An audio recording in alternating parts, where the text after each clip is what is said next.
In this video, we'll talk about end screens. Why would you even need one? I'm going to go over that, and as well as I'll show you how to add it to your video. The first thing I would like to do is show you what an end screen is. I have a video here, and we're going to go all the way to the end. You watch a video, and then you noticed at the end of some of your YouTube videos that the screen pops up. That's called the end screen. An end screen only lasts for 20 seconds. So when we create it, I'll show you how to do that. You don't want to go over that amount of time.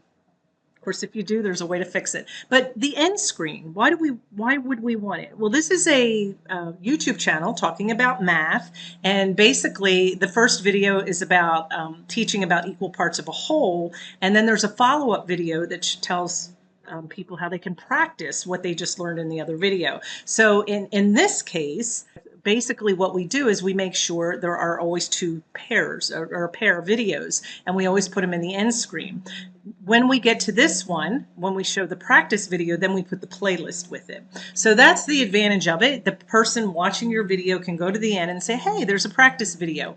You can add it as a card during the video, but I actually do both.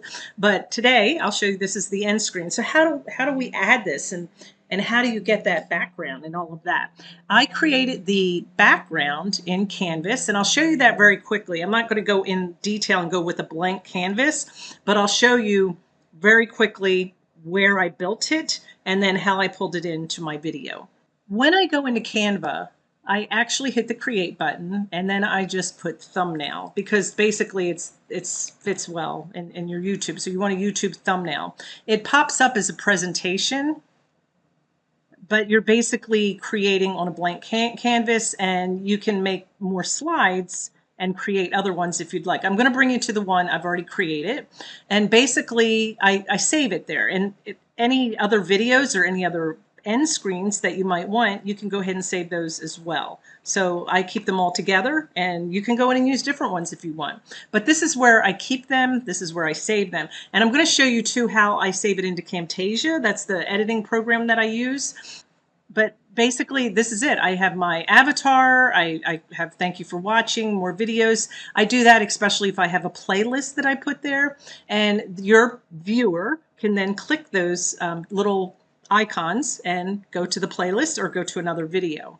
So how do I add that? After I create it, how do I add it? You're going to download it to your desktop, and then you're going to bring it in as an image. Again, I'm using Camtasia, whatever editing tool you're using, bring the picture in. Then you're going to go all the way to the end of your video, and see it's blank here. So we're going to stop right there, and then you will put your end screen here. Now let's say you don't know how to use Canva, you don't know anything about end screens or creating, and you still want to put something there.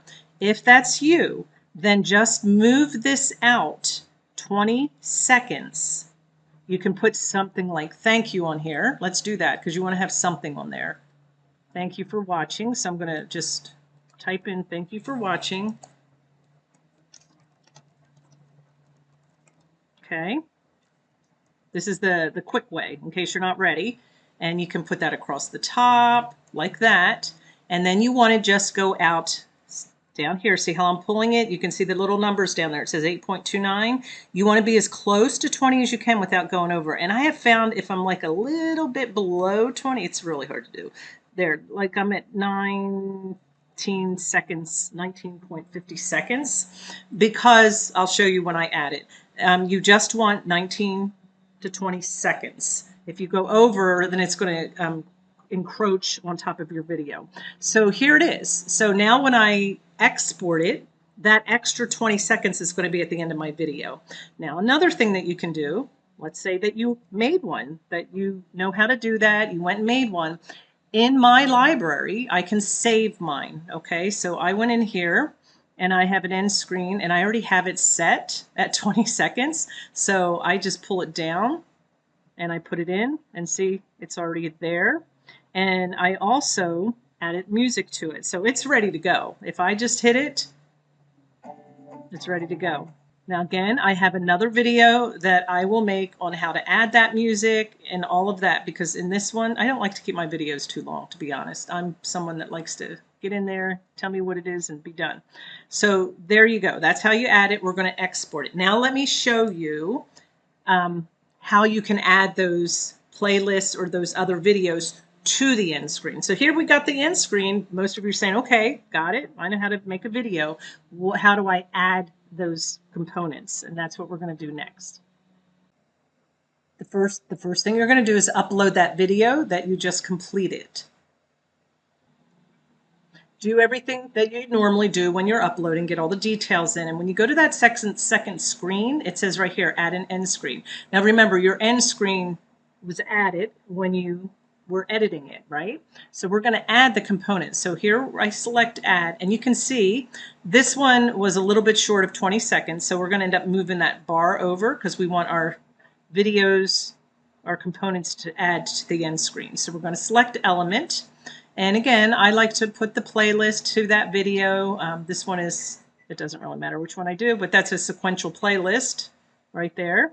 And then I might go up and pick another video that is related to that, or I might just say most recent upload. I want them to see my newest video.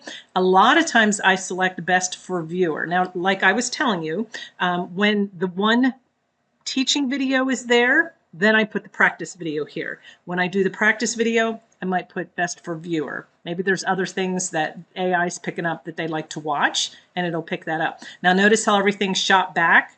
You have to take your cursor there, move it back in, and make sure, this is a big one. I've made this mistake so many times when I first started.